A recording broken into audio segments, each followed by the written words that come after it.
You have no idea how to use if, else, or else if. Personally, I had been coding for 32 years before I actually understood how an if statement is supposed to look like.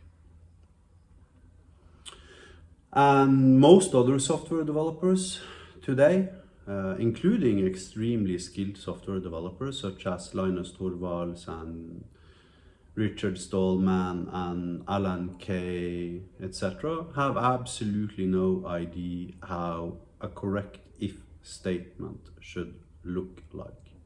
You see, we as software developers were taught immediately that if takes two parentheses, inside there's an expression. If X and Y or C. This creates a dilemma, and it originates from natural language, because that is the way we speak in daily life.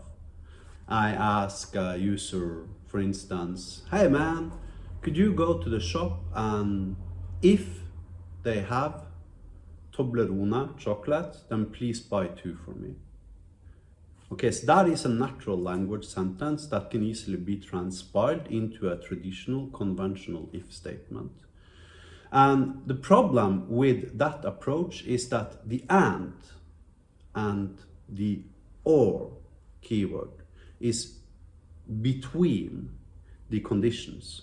So if you have X condition and then you have Y condition, if you want any one of them to be true in order to execute your if lambda object, then you would put an or in between them. If you want both of them to be true, then you put an and around them. And this is Boolean algebra or Boolean logic, arguably originating from Charles Boole back in the 1850s or something, and it's basic logic. The problem is that it is fundamentally wrong. You see, and or are functions taking lists of criterias. Now if you flip and you move that and the or part outside, and then you apply parentheses around the entirety of the invocation to your and or function, because that's what they are functions literally, then all of a sudden you have a much clearer way of actually describing an if statement. Let me show you what I mean by illustrating how I do if statements in Hyperlambda. So here I got Magic Cloud, which obviously is powered by Hyperlambda. You have the manage, you have the Hyperlambda playground, where you can load up snippets or, you know, like create your own snippets. Dot data, foo1, bar1, foo2, bar2, foo3, bar3, for each minus asterisk, set value.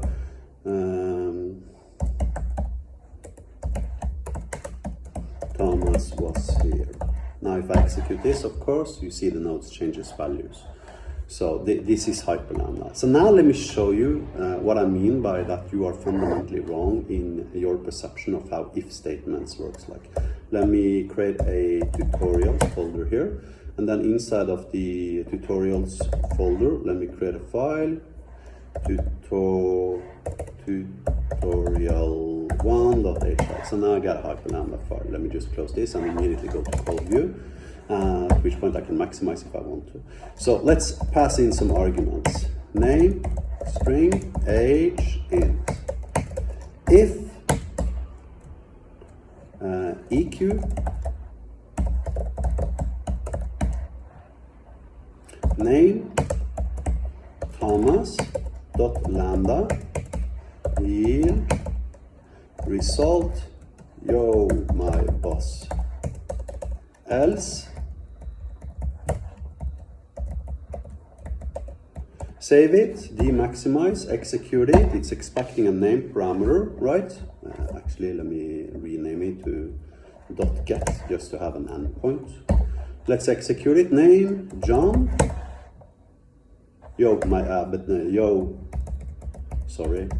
Stranger, save. F5, John, it's returning yo, stranger. Passing Thomas, it's returning yo, my boss. Right, so this is a basic if statement. Let's say you want to have multiple conditions to this if statement, right? And you want to AND them together.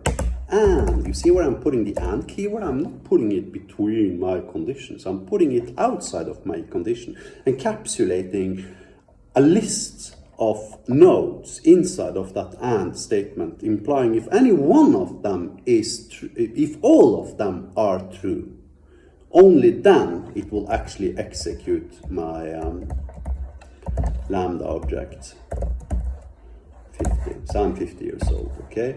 Thomas, 50, yo boss, right? If I execute it with Thomas and 49, it's going to be yo stranger. If I execute it with John and 50, it's going to be yo stranger. If I execute it with blah blah and blah blah, it's going to be yo stranger. Only the condition implying Thomas is my name and age is 50 kicks in my lambda statement. Now I need to emphasize that this thing here is the equivalent in traditional programming of writing something similar to this. Let's see if we can get some empty code page here. If and as a function x, comma y, comma z, comma d, comma e, comma q, comma r, t, y, u, I, r.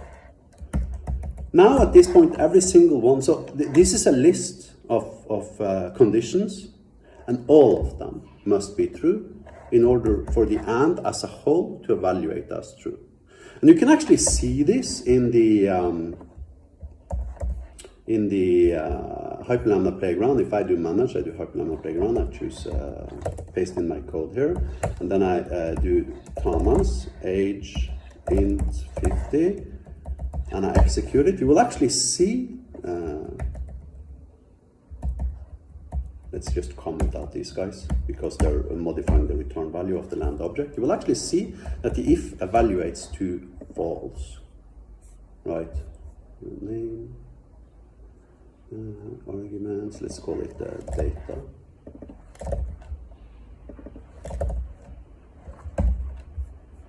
And now you will see it evaluates to true. Why? Because both name is Thomas and age is 50. If I change it to Thomas Hansen, execute, you will see it evaluates to false because it's not true for the entirety of every single condition inside of my AND. So the AND basically ends up looking like a function invocation, like this. So instead of writing if x and y and z, you write if and, x, y, z. So you provide every single condition as an argument to the AND function. The AND function can take an arbitrary number of arguments. And this works for both AND and OR. Now the whole point about this exercise is to illustrate how our collective assumptions accumulated over the last 70 years of existence of software development have resulted in traditions, you might argue, that are counterproductive and counterintuitive. And the only reasons why we understand them at all is because we've been conditioned from birth to understand them this particular way.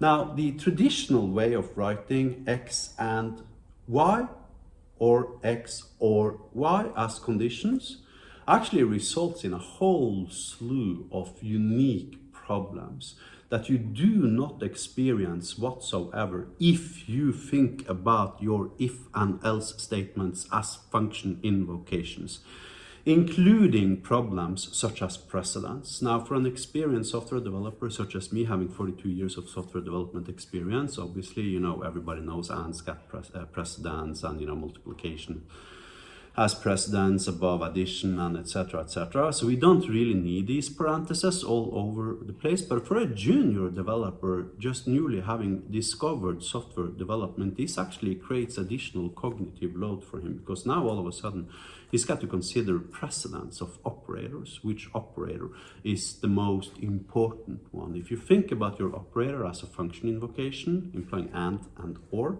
as a function invocation, you completely eliminate that problem. There is no precedence problem in Hyperland, and of course you can nest these as many layers as you want. The point is that both and or are function invocations. Taking an arbitrary number of nodes, and for and, all of those nodes must yield true, for or, one of them must yield true, in order for the function invocation as a whole to yield true. And that's really the way it is. And that's the way if statements, especially with and or Boolean operators, should have been created. But as far as I know, there is no other programming language besides Hyperland that actually implements them this way.